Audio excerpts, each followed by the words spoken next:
coming down to listen to our speaker we've got to come in today. As part of Mental Health Awareness Week, we thought it would be good and insightful to bring somebody in and share their story and give you some takeaways for you to sort of maybe apply some stuff to your life. So I won't wait along for too long. We've got Emmillio who's agreed to come in and speak for us today. He introduced himself as a lifestyle and mindset coach, a motivational speaker and an author. So with no further ado, I'll hand over to Emmillio.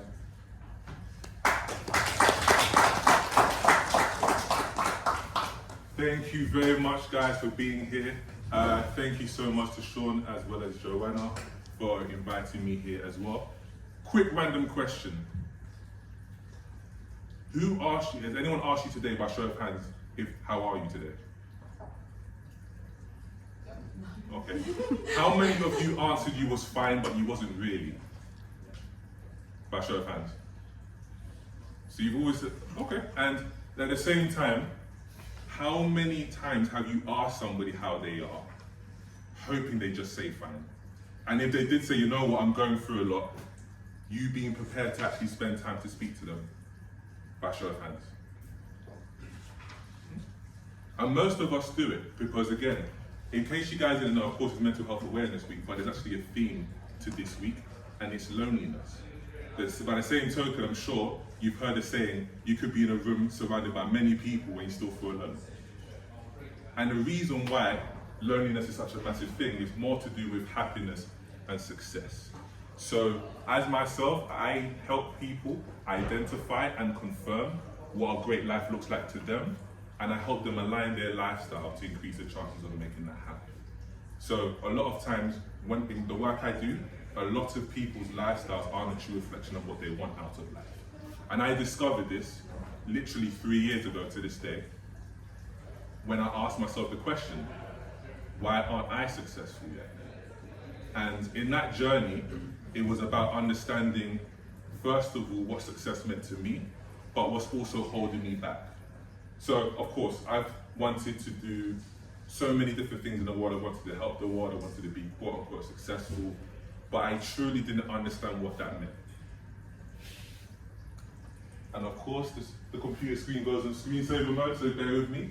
But in this journey, I came across 5 reasons why I wasn't successful yet.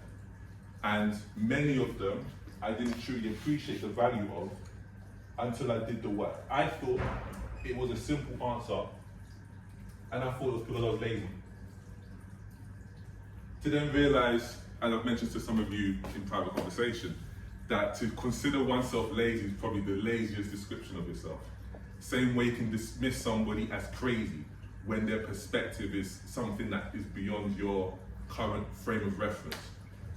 So, before I even continue, I want you to put your hands up if you resonate or have resonated with at least one of these thoughts. Who here, keep your hands up if you resonate with more than one, so 2. And who here can you say, which one can you say, or how many should I say? Again, in terms of I'm not good enough, you can make tons of mistakes, as I did just there. So let's touch on that one for a start. So one of the first thoughts I had in my mind was, I'm not good enough. I don't deserve this. And when I really did the work, I then realized how much of a perfectionist I was. Who here can relate to that? Where everything needs to be important, everything needs to be perfect to be done. It doesn't matter if it's just going to do laundry or planning someone's birthday party. And in that context, I tried to ask myself the reason why, and then why again, and then why again. So it's important to me because it is, but why is it important? It's important because I want to impress people. Why do I want to impress people? And the truest answer I found at my core was, not only did I feel like I had to be perfect, I felt like I had to be perfect to deserve what I wanted. I had to be perfect to deserve to be loved. I had to be perfect to deserve to be successful. I had to be perfect to deserve to be happy. And as a result of that, any circumstance that would happen, I would need to go my way for me to feel perfect, to feel like I deserve to be good enough. The only reason why I touched on that one first was I just stumbled, so I thought let's address the elephant in the room. But at the same time, let's talk about good enough for what? Because the most important question I had to ask myself was, what is success to me? What do I want, and can I accept what I want? Because, again, anyone here likes football by any chance? Show of hands? Yeah, the girl nodding her head. You are the smartest person in this room. As an Arsenal supporter, I've had so many grey hairs. The amount of grief Arsenal have caused me. If I could go back in time, I wouldn't be a football fan at all. But at the same time, in football, everyone wants to be the striker or the attacking football player. Nobody dreams of being the right back. When I grow up, I want to be the right back or left back for a team that is maybe in the conference. Everyone's talking about the Premier League, everyone's talking about the biggest heights. But what if you was meant to play in that role, not just because of the universe, but what if that role gave you far more happiness than the role you kind of previously saw for yourself? Myself, I wanted to be a musician, I wanted to be a basketball player, I wanted to do all of these grand things. And I wanted to be, when I'm making music, I wanted to win these awards because I was the best. With most musicians, if a musician was given a choice between being picked because they was the best or being picked because they were liked, they would choose because they were the best. It's almost a slap in the face, where you know what? We just like you, that's the reason why you're here. But the reality is, that's been my truth. Everywhere I have ever gone in my life, any little bit of, or big bit of money that's come in my pocket has literally come because people like who I am. And I'm prepared to learn what I don't know. And because of me being open to always learning, same way as you read this book, which I'll talk about a bit more, you might realize, you know what, there's so much I could see that could be an improvement. My email's in there, and I will welcome your feedback, good, bad, or indifferent. Because, and I'll touch on the other reasons why, because part of me feeling not good enough was the fact that I was scared. Now, everyone has different fears. So the 3 I put this down as reason, 2 being I can't handle it. So you could be scared of success, you could be scared of failure, but it's important to identify what you are scared of and to deal with them. And most fears are very much distilled to fundamental emotions. So how we act and how we feel is based off 2 primary emotions, love and fear. It's pretty straightforward, whether from anxiety to depression. Anything negative ties into fear, and anything positive, like humorous, cheerful, comes from a place of love. So it's about cultivating and understanding the role that each plays. Same way, most fears that you may deal with are designed to help you feel even better when you accomplish something. How can you accomplish something if there's 0 perspective behind it? So I literally took time to really identify the things I'm scared about, bit by bit, and breaking it down. And it's simple. I wish I could give you a sensational answer as to how do you conquer fear. It's simple. You face them. But more importantly, it's about cultivating courage rather than being quote unquote bold. Because what this journey for me and for everybody else is about is recognizing what the world is. This isn't designed, or I'm not designed to make you believe that the world isn't the way the world is. What I'm here to help you understand is that every element of your life, good or bad, you can use to channel you into the direction that you're happy with. And that's just assuming that you do have fears and you're not really where you want to be. You might decide to read this book and realize after reading section 0, I didn't know what I wanted. You might realize, you know what? I actually know what success is to me. So from that point, that would be like the dream scenario for me. If you read the book and realize, you know what? I thought I wasn't successful, but just reading a part of the book I realized actually am. Then for me, that's paradise. And happiness may not be wanting to be a millionaire. It could be, you know what? I just love being able to have the time to walk my dog and just sit by the canal and watch the ducks. That could be what happiness is to you. It could be, you know what? I just want to have time for my friends and family. or I've always wanted to do a passion project and I have the time to do it. My life is great as it is, and even if it isn't, I don't have to do as much work as I may have thought I needed to. Now, in terms of the other reason why I wasn't successful, in my opinion, and I think it held me back the most, was I can't trust others or have trust issues. And that came from a very simple place. Not even because I was hurt, because we've all been hurt. What I realized was how I reacted to my hurt is what held me back. And even believing that I can't trust people is actually a lie. The reality is you can trust people, the question is what do you trust them with? For example, your lawyer might be an amazing person, but could you trust your lawyer to do your business accounts? No. But at the same time, if you ask them to do your business accounts and they made a mistake, you can't then say, you know what, this is proof that nobody can be trusted. So I had to go on a process of understanding what I can trust people with. And the reality is this: at their worst, human beings can be trusted to do what they think is right for them. When I realized that, I realized there's no reason to have issues with people. Because ultimately, if you act in a way that you think is best for you, I have no problem with that.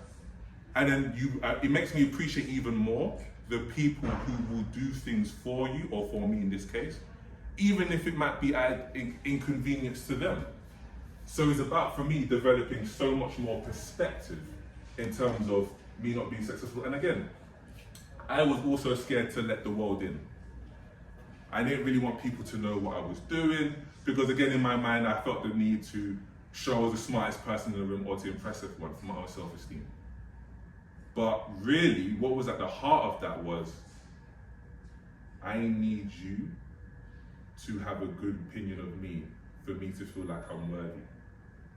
And again, the biggest part of all of this whole journey was linked into everything from even the effort just isn't worth it, where I might want the six pack, but for me, waking up 6 o'clock in the morning and working out 6 days a week just isn't worth it. The true heart of all of this was simple: unconditional self-love. Show of hands here, who would say that they have ever loved themselves or anybody unconditionally? Brilliant. Keep your hands up if you have ever loved yourself unconditionally. So it's always been somebody else, right? But this is the thing, because love is like water, and all the people you love are like empty cups. And you yourself, your love for yourself should be the jug of water. You can't pour from an empty cup. And if you did, you end up feeling drained. So how many times has myself, maybe you guys as well, done so much for others and felt drained because of the process? I know I have. I was someone, I would give my shirt, my shoe, my last penny to others, almost like I wasn't important. And again, we kind of may have believed that when it comes to life, we should treat people the way we want to be treated, which isn't the case. You should treat yourself the way you want to be treated, because other people will see that as a beacon to how to treat you. A great example is the amount of experiences in your life, past or present. People who always seem to take, never give back, but they always seem to have a lot of people who are prepared to help them. And the reason why is because the way human nature works, we actually are drawn closer to people who ask for our help. And by that same token, I realized, wait, that would mean I have to be far from perfect to be able to receive help and connect with others. So even then I realized we as human beings, we're not even designed to be perfect. If anything, our imperfections are what help us come closer together. So even by that same token, it made me realize that through doing this book, I completely changed careers. I was doing music to then realize, you know what? Music isn't really something I want to do. I enjoy making music, but the process, I don't enjoy it. I don't like the idea of being years or months out of the year away from people I care and love for. I don't like doing what we call the graveyard shifts, which is doing, starting a session at maybe 9 o'clock in the night, working throughout the morning. And as much as I love youth work, I don't want to be in a situation where I don't have choice and I don't have freedom. And then me understanding that and doing the work got me to the point where, and again, in terms of my journey, many people kept telling me throughout the years, you should be a life coach, you should be a consultant, you should be a motivational speaker. And I used to just dismiss it, because in my mind, I need to be this millionaire superstar success story that everybody knows about before I can tell anybody any insight about myself. But the reality is, people would gravitate to me the same way. And it's not as if I've done tons and tons of training. I talk like this in real life. Whether it's on a date, I mean, it's so funny, even dating, for example. People go, oh, you kind of sound like a life coach. Like, no, I was like this before I started. But at the same point, I've discovered my own happiness and my own success. Success to me is being in this room. It's as simple as that. Being in this room, talking to you guys with the idea of it doesn't matter which one of you resonates with this, that's disgusted by it. You might even just, between you and a friend of yours, like, oh, that was completely terrible. I mean, he was madly attractive, but his talk was terrible. But even that laughter you have between yourselves will bring you closer together. Same way, a lot of people feel like, okay, if I'm planning like my friend's bachelor night, for example, or hen do, or anything for that person, it has to be perfect for it to go well. It's like, no. What's a great night? It's great company. If anything, if you have a bad moment or experience, it's just a great story to tell later on. So success to me is literally being in this room and speaking to you guys. One of the trick questions I ask people to help them identify what success is to them, which is in the book, is what would your life look like if you had £100 million and all of the time in the world? And every element of your answer has to include things that excite you. So a lot of people, when I start to say, oh yeah, I'll invest in stocks and shares. Okay, but does the idea of investing in stocks and shares excite you? No.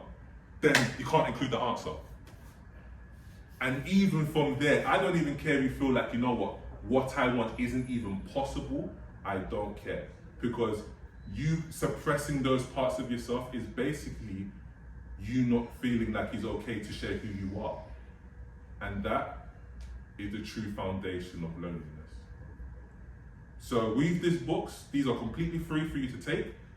This book is the journey that I went through.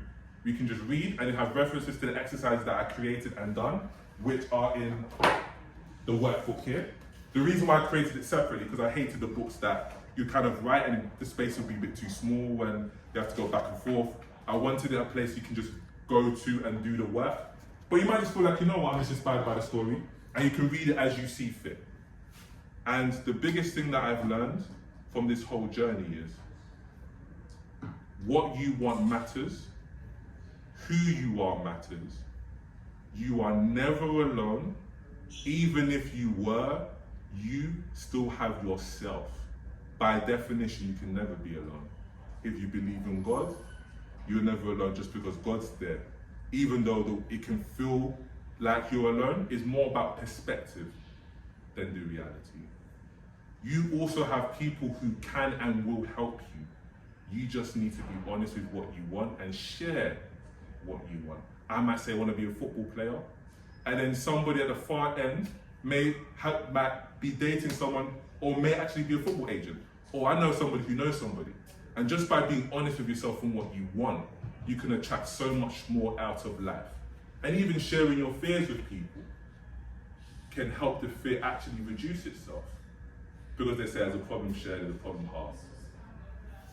So in conclusion, I hope you guys here, even at the baseline level, if you just make time to just speak to other people you may or may not know, you may be the reason to help them identify their true definition of success. If not, share it. Thank you.